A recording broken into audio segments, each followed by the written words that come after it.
Ndichikutsambirai zvekare pano pahadzirari 263 pano panichange ndichikuzivisai news updates ezvinhu zviri kuitika munyika yedu yeZimbabwe. Kana uchiri munyowani pathis YouTube channel kusubscribe mahara utena on the notification bell kuitira kuti pandinoramba ndichidzoka neamwe manews updates uchange uchigozvionera.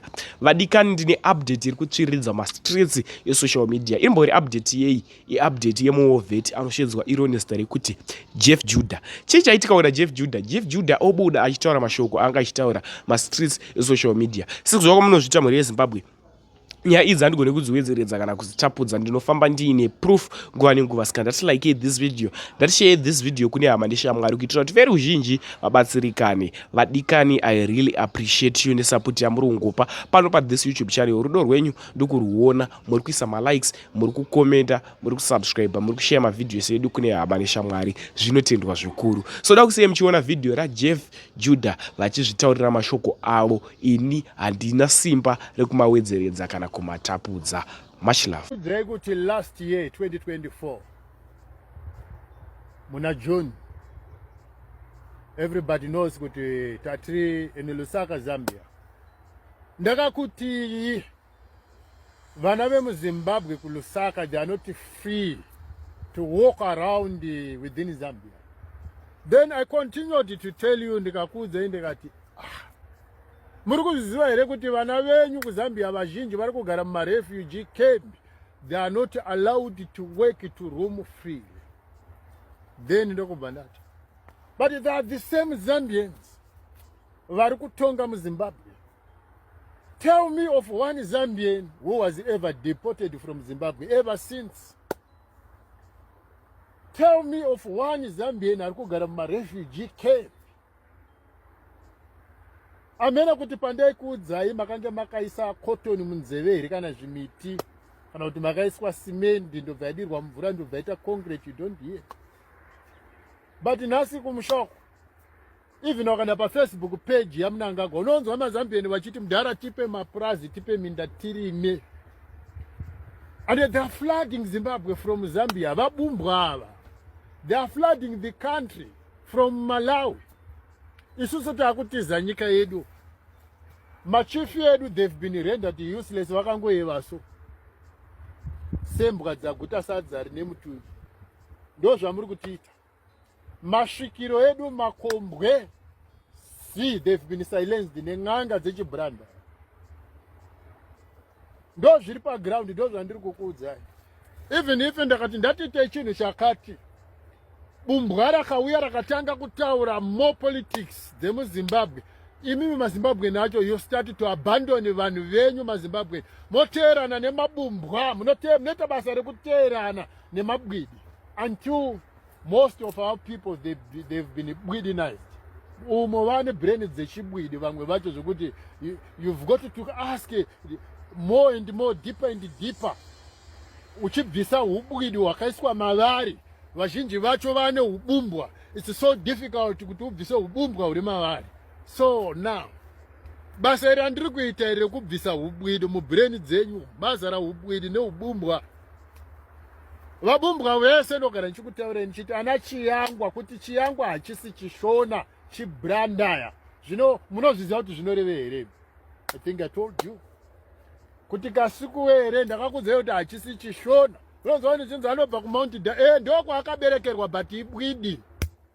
Zvinotoreva kuti munyatso wezamu remusikana chichawa ichi.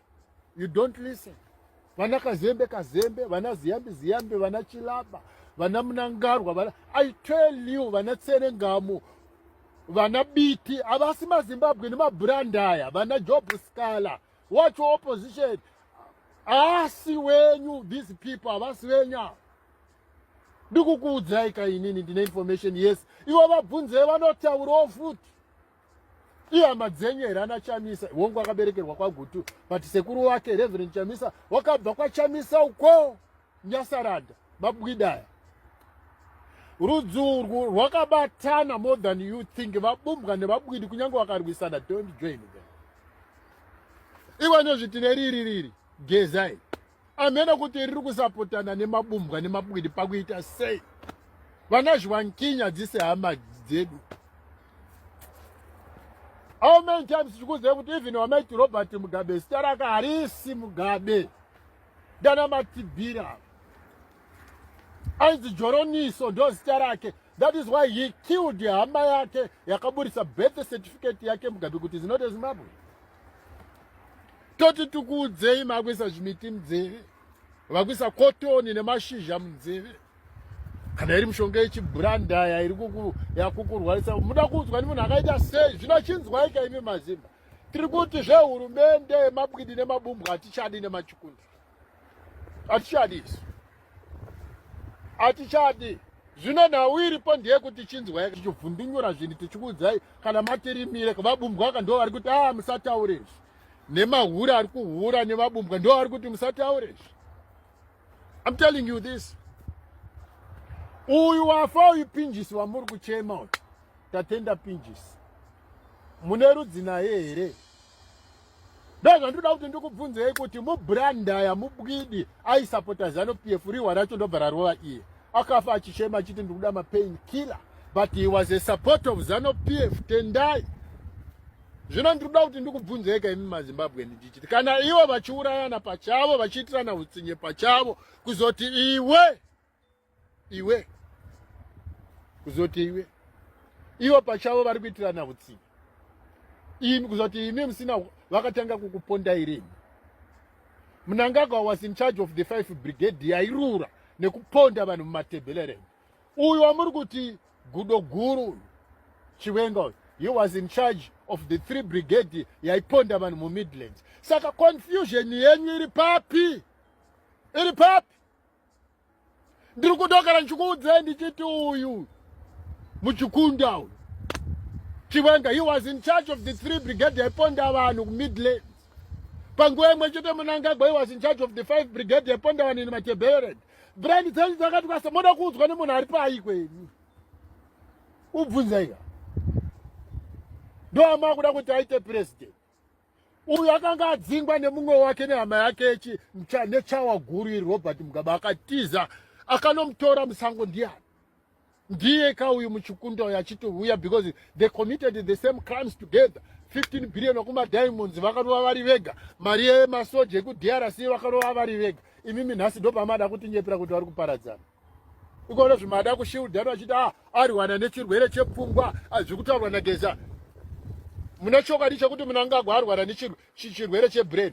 Handi muri kuona kuti vari kugadzira situation yekuti musamuprosecute pamacrimes ake muti arwara nechirwere chebrain. Haasi murwere. Muri kunyeperwa, muri kuvharwa mhani nemabumbwa nemabwidi. Moda kuramba kusvika kupi muchitenderedzwa panzvimbo 1 nemabwidi asiyanai nawo.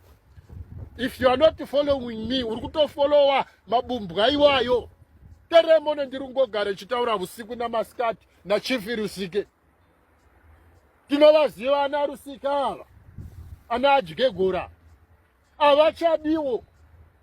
Imi muri kuramba makanyarara muri kupetereko maoko pamberi pevabumbwa aya. Muri kupetereko maoko pamberi pemabwidi aya. Bvisai mweya wezviguru okuroyewa nevabumbwa ava muchangamuke. Gain your country back.